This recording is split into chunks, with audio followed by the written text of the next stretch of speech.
Hello all of you. तो आज हम बात करेंगे शिव के बारे में। Shiva the destroyer of the cosmos. Vimalananda कहते हैं कि जब मेरी माँ तारा हैं तो पिता कौन हुए? महाकाल। और महाकाल कौन है? शिव के ही एक दूसरे एस्पेक्ट। जैसे माँ तारा माँ शक्ति का ही एक पार्ट है, उसी तरह से महाकाल शिव के ही एक रूप हैं। शिव की साधना के लिए सबसे पहले ज़रूरी है माँ की साधना, और माँ तक पहुँचे बिना, शक्ति तक पहुँचे बिना शिव तक पहुँचना बहुत मुश्किल है, इम्पॉसिबल है। इसीलिए तंत्रा में जो भी अघोरी होते हैं वो सबसे पहले अपनी साधना माँ शक्ति से शुरू करते हैं, और जब वो माँ शक्ति को अपने कंट्रोल में लाते हैं उसके बाद वो शिव तक पहुँचते हैं, या तो कहें उस सुप्रीम सोल तक, उस यूनिवर्सल सोल तक पहुंचते हैं। महाकाल की साधना विमलानंदा कहते हैं कि मेरे लिए मुंबई में पॉसिबल नहीं था, इसीलिए मैं उसके लिए कलकत्ता के घाट और फिर बनारस के मणिकर्णिका घाट गया। मणिकर्णिका घाट जिसे महाशमशान कहा जाता है, लोग चाहते हैं कि वो यहाँ आके मरे।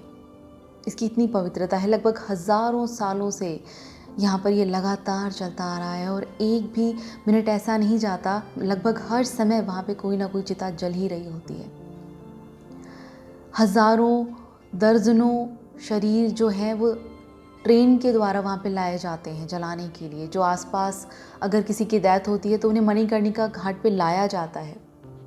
ऐसा कहते हैं कि मणिकर्णिका घाट शिव की सबसे पसंदीदा जगह है और वहाँ महाकाल खुद वास करते हैं। विमलानंदा ने वहाँ साधना की और वो कहते हैं कि काफ़ी समय मैंने वहाँ साधना की तो मुझे कुछ समय बाद भयंकर हंसने की आवाज़ें सुनाई देने लगी। वो महाकाल की आवाज़ें थी और वो मुझसे कहते थे कि तुम्हें शायद पता नहीं है कि तुम क्या कर रहे हो, तुम बहुत बड़ी गलती कर रहे हो, तुम्हारी मौत भी हो सकती है, तुम यहाँ से ज़िंदा नहीं जाओगे। वो कहते हैं कि मैं तैयार था हर चीज़ के लिए। मैं कहता ठीक है, मैं मरने के लिए तैयार हूँ, लेकिन मुझे आपसे मिलना है, मुझे आपको देखना है। और वो अपनी साधना में लगे रहे। जब उनकी साधना पूरी हुई तो वो कहते हैं कि मुझे महाकाल की आवाज़ सुनाई दी और उन्होंने कहा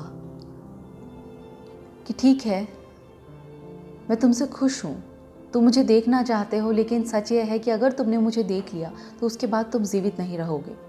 इसीलिए मैं तुम्हारे सामने नहीं आऊँगा, मैं हमेशा तुम्हारे पीछे खड़ा रहूँगा। और जो इंसान जिसके महाकाल पीछे खड़े हों उसे फिर मृत्यु का क्या डर। वो कहते हैं कि तब से आज तक मुझे कभी मौत से डर नहीं लगा। मैं तैयार था कि किसी भी पल मौत मुझे स्वीकार करे, मैं उसे एक्सेप्ट करता हूँ, क्योंकि महाकाल मेरे साथ थे हमेशा और आज भी हैं। विमलानंदा कहते हैं कि महाकाल को गॉड ऑफ टाइम कहा जाता है, क्योंकि हम जो सभी लोग हैं वो एक टाइम लिमिट में बंधे हैं, हम टाइम के अकॉर्डिंग चलते हैं, लेकिन महाकाल का कोई टाइम नहीं, कोई फॉर्म नहीं, वो फॉर्मलेस है। सबसे प्योर मंदिर अगर होना चाहिए तो वो शमशान को होना चाहिए। शमशान ही सबसे प्योर टेम्पल है। क्यों? क्योंकि अगर आप एक मंदिर जाते हैं, एक देवी को या देव को पूजने के लिए वहाँ पे जाते हैं, और अगर एक मैन किसी वुमेन को देखता है तो वो सब भूल के उसका अट्रैक्शन उस वुमेन की तरफ हो जाएगा।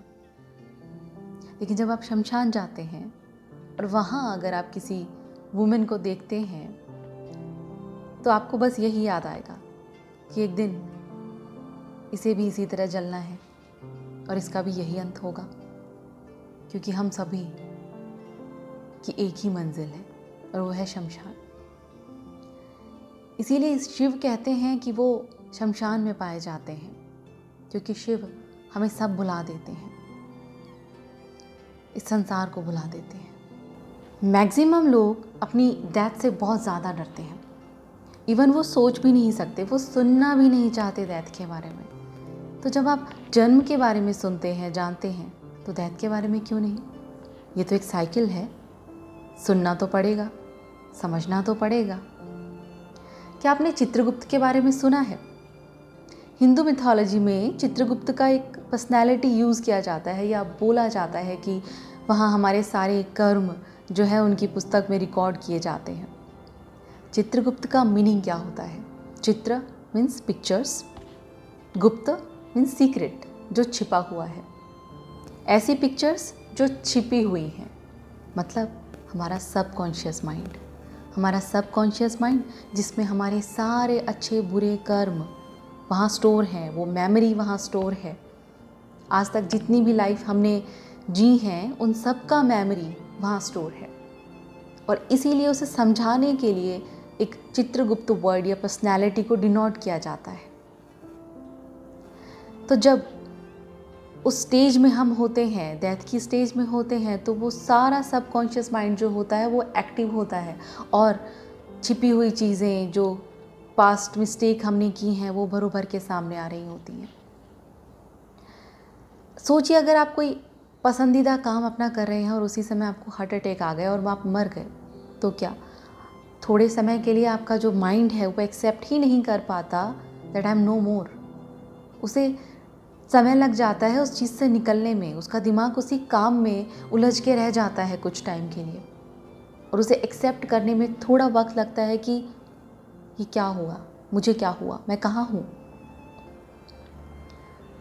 और जब वो एक्सेप्टेंस आती है तब हम अपने आप को एक अदर वर्ल्ड में फील करते हैं, लेकिन वो एक्सेप्टेंस ज़रूरी होती है मूव ऑन करने के लिए। इसी में एक छोटी सी कहानी विमलानंदा ने बताई है आगे। एक आम के पेड़ के नीचे एक गुरु अपने शिष्यों से कुछ बातें कर रहे होते हैं, वो उनके साथ वहाँ बैठे होते हैं। तभी गुरु का ध्यान एक आम की तरफ जाता है और वो सोचते हैं कि मुझे आम बहुत पसंद है। ऐसा कहकर वो अपने एक शिष्य को एक आम तोड़ने के लिए कहते हैं। जैसे ही वो शिष्य उठकर आम तोड़ने लगता है, उसी समय गुरुजी की मौत हो जाती है, और शिष्य सोचता है कि उनकी अंतिम इच्छा तो आम की थी, अब क्या? तो वो आम तोड़ के उसे अच्छे से देख रहा होता है कि अगर गुरुजी की आखिरी इच्छा आम की थी तो शायद वो इस आम के ही आसपास हो। तभी उसे आम के ऊपर एक चींटी दिखाई देती है, और वो सोचता है कि कहीं गुरुजी इस चींटी में तो नहीं है, और वो उसे अपने हाथ में लेकर मसल देता है। और इतने में ही उसके गुरु जो होते हैं वो उसके सामने खड़े होते हैं। वो कहते हैं कि थैंक यू, तुमने मुझे बचा लिया, तुमने मुझे इस माया से बचा लिया, वरना मेरा मन तो इसी आम पे अटका रह जाता। ऐसा कहकर वो आशीर्वाद देकर वहाँ से चले जाते हैं। इसका मतलब ये नहीं है कि आप सभी जाकर चींटियाँ मसलने लगे। ये सिर्फ एक कहानी है जो ये बताती है कि मृत्यु के समय जो आप सोच रहे होते हैं, जो आपके दिमाग में चीज़ें चल रही होती हैं, जो आपका मन सोच रहा होता है, उसी तरह से आप नेक्स्ट बर्थ में बिहेव करते हैं, या कहें तो वो चीज़ें आप अट्रैक्ट करते हैं। डेथ के बारे में जानना ज़रूरी क्यों है? इसीलिए अगर आपको डेथ और उसके बाद की दुनिया के बारे में पता हो तो आप अपनी प्रेजेंट लाइफ में बहुत सारी गलतियां करने से बच सकते हैं। क्या आप जानते हैं कि हिंदू रिलीजन में डेड बॉडी को जलाया क्यों जाता है? क्योंकि मृत्यु के बाद हर आत्मा या स्पिरिट अपनी बॉडी के आसपास थोड़ी देर के लिए, थोड़े दिन के लिए घूमती ही है, क्योंकि उसमें अभी भी एक उम्मीद होती है, क्योंकि उसका शरीर एग्जिस्ट करता है। उसे लगता है कि अभी भी जीवन है, अभी भी उसके पास एक रास्ता है। लेकिन जब शरीर को पूरी तरह कुछ ही घंटों बाद जला दिया जाता है और वो राख में परिवर्तित हो जाता है, तो स्पिरिट के पास अपने पाथ पे आगे जाने के लिए और कोई रास्ता बचता नहीं है, और फिर उन्हें लौटना ही पड़ता है। इसीलिए जिन अदर रिलीजन्स में डेड बॉडी को दफनाया जाता है, उसमें स्पिरिट के लिए थोड़ा मुश्किल हो जाता है जाना, क्योंकि उन्हें अभी भी पता है कि उनकी बॉडी अभी सही है, और वो एक लंबे टाइम तक उसी आस में अटकी रह जाती है। मुस्लिम्स में तो 40 दिन की कुरान पढ़ने की एक प्रथा है, जिसमें स्पिरिट को इनवाइट किया जाता है। लेकिन ये एक अच्छा आइडिया नहीं है, क्योंकि इसकी वजह से स्पिरिट को काफ़ी दिन तक वहाँ रुकना पड़ता है, क्योंकि जितनी जल्दी हो सके अगर स्पिरिट जाए तो वो उसके लिए अच्छा होता है। और हमारे लिए भी। बेचारे मृत, वो बस सबको बताना चाहते हैं कि मैं अभी भी ज़िंदा हूँ, और इसीलिए वो अपने शरीर के आसपास घूमते रहते हैं कि कोई तो उन्हें सुन ले। ज़रा सोचिए, अगर आपको आपके सभी रिश्तेदार, आपके सभी अपने नेग्लेक्ट करने लगे, जैसे आप हो ही नहीं, तो आपको कैसा लगेगा? बिल्कुल वैसा ही एक स्पिरिट या आत्मा उस समय अनुभव करती है, जैसे उसे सबसे अलग कर दिया गया हो, उसका कोई अस्तित्व ही ना हो। इसीलिए उसे उसका रास्ता दिखाना ज़रूरी होता है, ताकि वो अपनी आगे की यात्रा कर सके। विमलानंदा कहते हैं कि इसीलिए मैं कहता हूँ कि किसी भी रिलीजन में बहुत सारे डेथ रिचुअल्स ऐसे हैं जिनका कोई मतलब नहीं, बहुत कम रिचुअल्स ऐसे हैं जिनका एक्चुअल में फ़र्क पड़ता है। बाकी मोस्टली रिचुअल्स तो जो प्रिस्ट हैं उन्होंने अपने मतलब के लिए इन्वेंट किए हैं, ताकि वो उससे पैसे कमा सकें, लोगों को बेवकूफ़ बना के। और सबसे दुर्भाग्य की बात तो ये है कि वो रिचुअल्स करने वाले मोस्टली प्रिस्ट मृत के बारे में, मृत्यु के बारे में, आत्मा के बारे में कुछ जानते ही नहीं हैं। ना तो वो उन्हें देख सकते हैं और ना ही वो उनसे बातें कर सकते हैं। हाँ, वैदिक रिलीजन में, मतलब वैदिक रिलीजन का जो बेसिक है, जो एक्चुअल रूल्स है, वो यूज़लेस नहीं है, उनका कुछ ना कुछ मीनिंग है। जो मीनिंगलेस है वो बाद में ऐड किए गए हैं प्रिस्ट के अपने लालच के लिए, या जो भी लोग ये कर्मकांड करते हैं वो उससे पैसा कमाने के लिए बहुत सारे रिचुअल्स उनमें ऐड कर दिए गए। फॉर एग्जाम्पल, आजकल या बहुत समय से ट्रेडिशन के अकॉर्डिंग जो डेथ है, मतलब डेड बॉडी है, उसे नहलाया जाता है। ये एक बहुत अच्छा एग्जाम्पल है मीनिंगलेस रिचुअल का, जिसका कोई मतलब नहीं। एक लाश को नहलाने का क्या फ़ायदा, क्या मतलब है इसका? इससे ज़्यादा बुरा कुछ हो सकता है? उस लाश को क्लीन करने का क्या मतलब, जिसे कुछ ही घंटों में जला दिया जाएगा और उसकी राख बन जानी है? या फिर मृत व्यक्ति को इससे कोई फ़र्क पड़ता है कि उसके शरीर को, जिससे उसका कोई वास्ता ही नहीं है, उसे साफ़ किया जाए? वो शरीर तो अब उसका है ही नहीं, तो हम ये किसके लिए करते हैं? पता नहीं। अब देखिए यहाँ पे लॉ ऑफ कर्मा कैसे काम करता है। मोस्टली इंडियंस वेजिटेरियन होते हैं, और जब वो मरते हैं, क्योंकि पूरी ज़िंदगी वो सब्जियां खाते हैं या फिर पेड़ पौधे खाते हैं, और जब वो मरते हैं तो पेड़ पौधे उन्हें खाते हैं। कैसे? क्योंकि उन्हें लकड़ी में जलाया जाता है, तो एक तरह से वुड उन्हें कंज्यूम करती है। This is the law of Karma. Muslim and Christians mostly meet eaters होते हैं या मांस खाते हैं, और जब वे मरते हैं तो उन्हें दफनाया जाता है। और उसे कौन खाते हैं? शरीर को उसे वॉर्म्स खाते हैं, कीड़े खाते हैं। पारसी जो हैं वो भी मोस्टली मीट ईटर्स होते हैं, तो वहाँ उनके यहाँ ट्रेडिशन में डेड बॉडी को टावर ऑफ साइलेंस पे डाल दिया जाता है, जहाँ उन्हें वल्चर्स खाते हैं। इस तरह से कर्म से बचने का कोई तरीका नहीं। यूनिवर्स, कहें तो ब्रह्मांड, अपने आप वो कर्म का लेन देन कर लेता है, वो चाहे हमें दिखे या ना दिखे, हमें समझ आए या ना आए। कितने दुर्भाग्य की बात है कि जो इंसान हमारे घर का होता है, हमारे अपने होते हैं, जिन्हें हम बहुत प्यार करते हैं, मौत के 5 मिनट पहले जिन्हें लोग गले लगाना चाहते हैं, बातें करना चाहते हैं, मौत के 5 मिनट बाद यहाँ तक कि उसकी खुद की पत्नी उसके शरीर से भी डरने लगती है, उसे छूने में भी लोग डरते हैं। क्यों? क्योंकि उस डेड बॉडी में गले लगाने जैसा, बात करने जैसा, प्यार करने जैसा कुछ रहता ही नहीं है। वो तो बस एक आउटर शेल होता है, आत्मा तो निकल ही जाती है, इसीलिए हमें उसके लिए वो फील नहीं आती। एक और दूसरा मीनिंगलेस रिचुअल ये भी है कि जब डेड बॉडी को जलाया जाता है, उसके बाद उसकी जो राख होती है उसे घर नहीं लाया जाता। क्यों? मान्यता है कि उसके साथ जो स्पिरिट है या आत्मा है वो भी घर में आ सकती है और लोगों को परेशान कर सकती है। कितनी वाहियात बात है ये। क्या लोगों में कोई कॉमन सेंस नहीं? ज़रा सोचिए, जो पति पत्नी इतने सालों साथ रहे और अगर उनमें से किसी एक की मौत हो भी जाती है तो क्या स्पिरिट फॉर्म में या सोल फॉर्म में वो उसे प्यार नहीं करेगी? क्या उससे नफ़रत करेगी या उसे हार्म करेगी? क्या वो उसकी हेल्प नहीं करना चाहेगी? उसे रोते हुए क्यों देख पाएगी? क्या वो उसे चुप कराना नहीं चाहेगी? उसमें डरने जैसा क्या है? कितनी वाहियात बात है ये। इस मैटर में कोई लॉजिकल सोचता ही नहीं। इसलिए रिचुअल्स में जो मोस्टली पैसे खर्च किए जाते हैं वो यूज़लेस होते हैं। कई बार आपने सुना होगा कि कुछ बड़े बड़े लोगों को चंदन की लकड़ी पे जलाया जाता है। ये कितनी स्टूपिड थिंग है। जब एक आत्मा ही बाहर निकल गई और उस शरीर को शायद आप चंदन की लकड़ी पे जलाएं या नॉर्मल लकड़ी पे, क्या डिफरेंस होगा और क्या ही फ़र्क पड़ेगा। क्रीमेशन के टाइम पे पिंड बनाया जाता है चावल के आटे का, जो रखा जाता है कौवों को खाने के लिए। और कौवे बहुत स्मार्ट बर्ड होते हैं।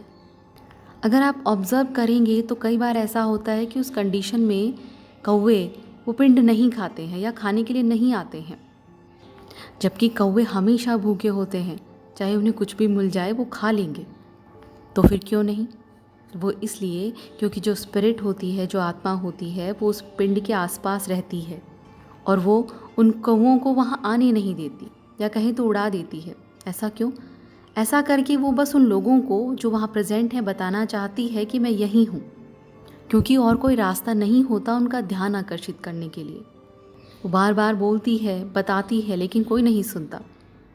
इसीलिए वो ये रास्ता अपनाती है ताकि लोगों का अटेंशन उस पर आए और वो सोचें कि वो यहाँ है।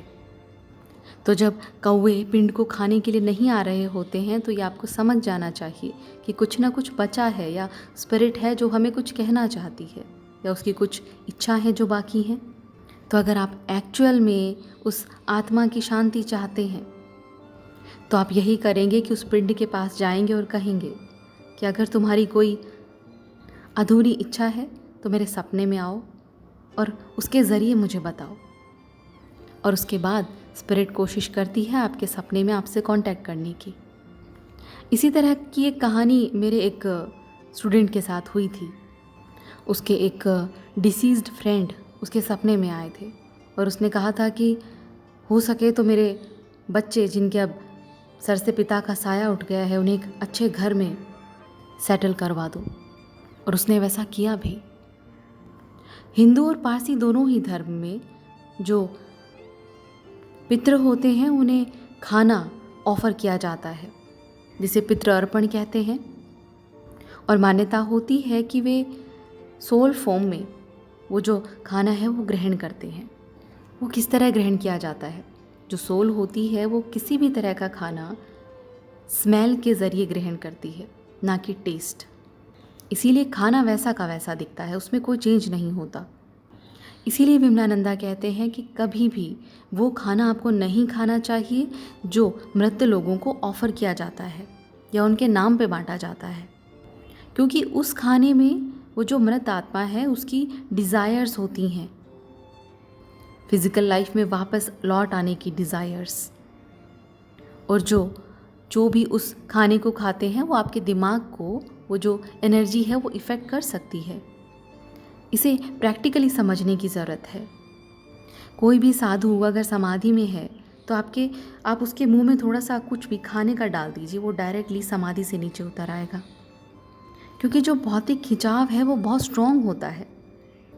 बहुत सारे पुजारी या पंडित जिन्हें हम कहें तो वो इस तरह का खाना जो है वो खाते हैं या कहें तो दान के स्वरूप ग्रहण करते हैं।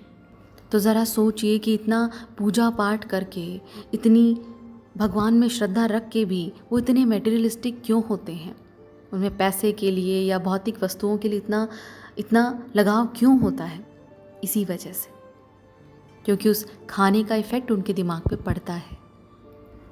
क्या आप जानते हैं कि हिंदू धर्म में हमेशा जो डेड बॉडी होती है उसे ज़मीन पर इस तरह से लेटाया जाता है कि उसका सर हमेशा उत्तर की तरफ हो, क्योंकि जो अर्थ है उसमें मैग्नेटिक लाइन या मैग्नेटिक फोर्स जो है वो हमेशा नॉर्थ से साउथ की तरफ जाता है। इस प्रैक्टिस के 3 इम्पोर्टेंट बेनिफिट हैं। इसकी वजह से डिकम्पोजिशन जो होता है वो जल्दी होने लगता है। और दूसरा ये कि मैग्नेटिक फील्ड जो होता है वो बॉडी के साथ इस तरह से वर्क करता है कि जो स्पिरिट है वो चाहकर भी बॉडी में एंटर नहीं कर पाती। तीसरा है कि इस पोजीशन में किलाना परफॉर्म करना इजी रहता है और पितृतर्पण जल्दी हो जाता है, जो कि स्पिरिट को मदद करता है उसके लिए आगे का रास्ता दिखाने के लिए। क्योंकि मृत्यु के बाद जो आत्मा है वो कंफ्यूज होती है, उसे नहीं पता कि उसे क्या करना है। तो एज ए लव्ड वन जो आप हैं, जो उनसे प्यार करते हैं, तो आपकी ये जिम्मेदारी है कि आप उन्हें रास्ता दिखाएं। क्योंकि अगर वो नहीं जाते हैं तो वो उस अकेलेपन में, उस डर में घूमते रहते हैं, उन्हें समझ ही नहीं आता कि अब क्या करें। तो ये आपकी जिम्मेदारी बन जाती है कि उन्हें शांति मिले और आगे का रास्ता दिखे। पितृतर्पण जो आफ्टर डेथ एक रिचुअल होता है वो एक्चुअल में बहुत यूज़फुल है अगर उसे सही से परफॉर्म किया जाए तो। क्योंकि इसमें हम इनवाइट करते हैं हमारे डेड एंसेस्टर्स को या पितृ को, ताकि उनकी जो इच्छाएं हैं बची हुई वो पूरी हो सकें। क्या आप जानते हैं इस प्रोसेस से या फिर इस रिचुअल से एक्चुअली आप अपने जीन और क्रोमोसोम्स को बेटर कर सकते हैं, उन्हें चेंज कर सकते हैं। क्योंकि जीन्स जैसे अगर हमारे ग्रैंडफादर हैं, उससे हमारे फादर में और उनसे फिर हम में आते हैं, और इसी तरह से उनकी जो डिज़ायर्स होती हैं, स्ट्रॉन्ग डिज़ायर्स होती हैं, वो भी हम तक आती हैं। जैसा कि हम जानते हैं कि एक बीज और एक पेड़ में कोई अंतर नहीं, क्योंकि उस बीज से ही पेड़ बनता है। क्योंकि पितृ तर्पण करने से जो इंसेस्टर हैं, जो पितृ हैं, उन्हें एक नई वॉर्म मिल जाती है, न्यू वॉर्म मिल जाती है, नया जन्म मिल जाता है, और उस वजह से उनकी जो इच्छाएं हैं वो वहीं ख़त्म हो जाती हैं, जो हमें इफ़ेक्ट नहीं कर पाती। क्योंकि उसे फिर अपने न्यू जीन्स मिल जाते हैं, न्यू क्रोमोसोम्स मिल जाते हैं, और वो अपने ओल्ड बॉडी को भूल जाते हैं, और फिर आप उस इफ़ेक्ट से फ्री हो जाते हैं। क्योंकि आपके पितृ का भी आप पर कहीं ना कहीं एक ऋण होता है, क्योंकि हमें ये शरीर उन्हीं से मिला है, और उस ऋण को उतारना ज़रूरी है उनकी इच्छाएं पूरी करके। और इस तरह ऋण चुकाकर हम अपने कार्मिक बॉन्ड से फ्री हो जाते हैं। क्या ये शानदार नहीं है? सब खुश? ज़रा सोचिए, अगर आप अपने पितृ को, या कहें कि दादा दादी या पिता माता, उन्हें छोड़ देते हैं या उनसे कोई लगाव नहीं है, तो सोचिए आपके रूट्स का क्या होगा, जो आपका आधार है। जब आप उनसे ही जुड़े नहीं हैं तो आप एग्जिस्ट कैसे कर पाएंगे, और आप अच्छी लाइफ कैसे जी पाएंगे, आपकी तरक्की कैसे हो सकती है। ये तो बात हुई मृत संस्कारों की।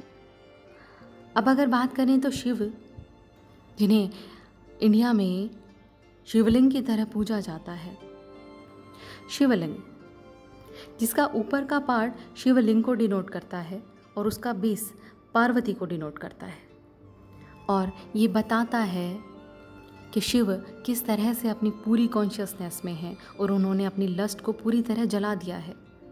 उन्हें कोई फ़र्क नहीं पड़ता और उन्होंने कभी अपना कंट्रोल नहीं खोया, और इसीलिए तांत्रिक शिव की पूजा करते हैं।